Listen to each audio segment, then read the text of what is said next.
Bismillahirrahmanirrahim. Assalamualaikum warahmatullahi wabarakatuh. Di sini Bu Win akan menjelaskan secara singkat mengenai perbedaan kesebangunan dan kekongruenan. Pada catatan kalian, paling atas sendiri kan sudah dijelaskan atau sudah ditulis kesebangunan itu yang gimana, kekongruenan itu yang gimana. Untuk kesebangunan itu adalah jika sudutnya sama, bentuk bendanya sama, tetapi ukurannya berbeda. Contoh benda di dalam kelas kalian yang merupakan benda sebangun itu contohnya seperti papan tulis dengan kalender. Papan tulis berbentuk persegi panjang dan kalender juga sama berbentuk persegi panjang, tetapi ukurannya berbeda. Yang satu besar, yang satu kecil. Itu adalah contoh dari benda-benda kesebangunan. Kemudian untuk benda kongruen itu adalah bentuknya sama, ukurannya sama, dan sudutnya sama, berarti dua-duanya kembar. Contoh kalau di dalam kelas benda yang sama itu adalah keramik atau ubin yang belum dipotong. Kemudian ada lagi ternit atau plafon di atas. Itu adalah contoh dari benda kongruen. Sekarang kita masuk ke catatan pertama. Coba dilihat di catatan masing-masing. Di sini Bu Wiwin masuk ke contoh soal. Untuk kesebangunan bangun datar, itu syaratnya adalah kita harus membandingkan atau kita harus memasangkan sisinya dengan sisi yang satunya atau sisi benda yang satu dengan benda yang satunya. Apabila kamu mengambil sisi yang sebelah bawah atau yang tidur, maka benda satunya juga sama, harus diambil sisi yang tidur.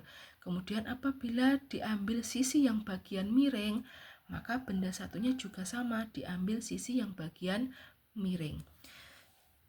Contoh soal di catatan nomor 1, ini ada dua bangun segitiga, yang satu besar, yang satu kecil. Kemudian pertanyaannya adalah disuruh untuk mencari panjang B sampai C, berarti disuruh mencari panjang ini, B sampai C.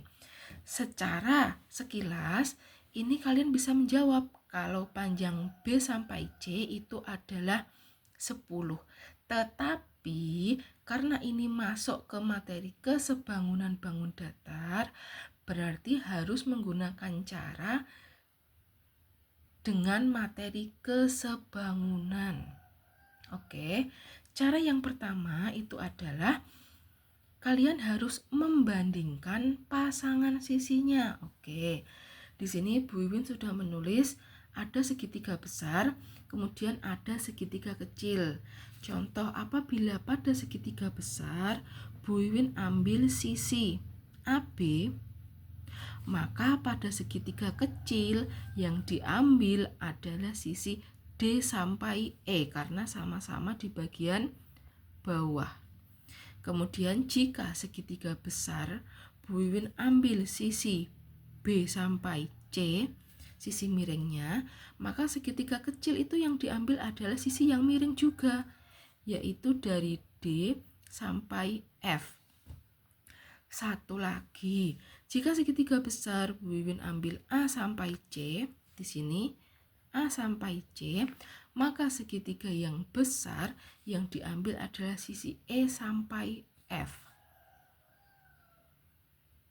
Oke, karena di sini itu ada ukurannya atau ada angkanya, maka kita gantikan pada tulisan di sini. Panjang AB itu berapa? 6. 6, panjang DE 3, panjang BC tidak tahu, ya udah kita tulis aja BC. Kemudian panjang D sampai F itu adalah 5, panjang AC 8, panjang dari EF itu adalah 4. Oke, nah untuk syarat kesebangunan sendiri, pasangan 1, 2, 3 ini kalau angkanya diperkecil, ini harusnya menghasilkan angka yang sama. Contoh di sini yang sudah diketahui adalah depan sendiri sama paling belakang. Kita cek dulu, kita perkecil angkanya. 6 bagi 3 itu 2, 8 bagi 4 itu 2. Oke, berarti kita tinggal mencari sisi yang di sini. Apakah nanti yang atas dan bawah ini jika kita bagi hasilnya 2, maka dua benda ini termasuk benda yang sebangun. Bu, nanti apabila salah satu pasangan ini kalau dibagi angkanya berbeda berarti gimana, Bu? Berarti dua benda itu tidak sebangun, gitu nggih. Nah, sekarang kita masuk ke pertanyaan. Yang ditanyakan soal itu adalah panjang BC. Berarti kalau yang ditanya panjang BC, kamu ambil perbandingan yang ada tulisan BC-nya. Oke, yang ada tulisan BC-nya adalah ini, maka ini kamu ambil, tulis di sini. BC per 5, kemudian kamu tulis sama dengan ambil perbandingan atau pasangan perbandingan yang bagian atas dan bawah isinya angka, jangan ada huruf. Karena di sini ada dua pasangan yang atas bawah sudah ada isinya angka, pilih salah satu saja. Di sini Bu Wiwin akan pilih yang paling depan. Ditulis di sini 6/3. Kemudian setelah ini kamu kalikan silang bagian sini dengan bawah. 3 dikali BC adalah 3 BC. Karena angka dan huruf itu tidak bisa menghasilkan, maka kita tulis aja 3 BC sama dengan 6 dikali 5 itu adalah 30. Sekarang kita bisa mencari BC. Mencari BC biarkan tinggal di tempat. Bagian sini itu adalah 30. Kamu bagi dengan angka di depannya huruf. Nah, angka di depannya huruf itu kan 3. Maka ini dibagi 3. Diperoleh nilai BC itu adalah 10. Nah, sekarang kita bisa lihat, bisa menjawab ini. Carilah panjang BC, maka panjang BC adalah 10. Sekarang kita lihat, apakah dua bangun ini termasuk kesebangunan? Ini dan ini tadi menghasilkan 2. Sekarang kita lihat yang tengah. BC-nya 10. 10 bagi 5 adalah 2. Ternyata tiga-tiganya ini jika disederhanakan angkanya menghasilkan angka 2. Maka dua benda ini termasuk benda yang sebangun.